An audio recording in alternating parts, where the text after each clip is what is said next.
first time I met Eli Mallick, he was holding a knife and I disliked him immediately. The two things are unrelated aside from them both being imperative details and setting the foundation of who he is and more importantly who he is to me.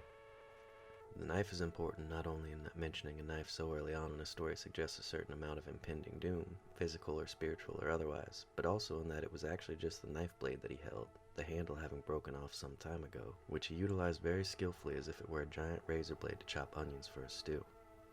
He was a resourceful and persistent man with grit. Generous too. I liked that. The fact that I mentioned disliking him then should be considered all the more important in that it stems from the same disdain that I have for Mears, a trait he also shares. Not that I felt like I was looking at myself, but more that I was looking into a reflection, which no matter how well you think you know yourself will always seem to be distorted. Nothing ever quite lives up to its expectations.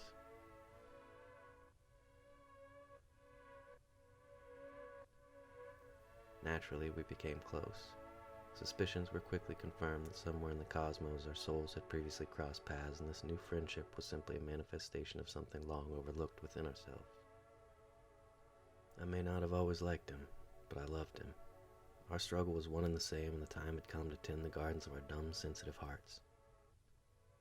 In the same way that mirrors only reflect a distorted version of ourselves, so too are others reflected in the stories we tell about them. Anxiety's a real bitch. And with nothing but love for that beautiful bitch, Eli Mallick, my friend, I'd prefer to let him tell this story, because it's his story and I'd like to avoid any possibility of the details being confused as my own. This is your story, Eli, and from here I send you onward with what I believe to be the words of one of America's current sweethearts, Jennifer Lawrence. May the odds be ever in our favor. Godspeed, sir.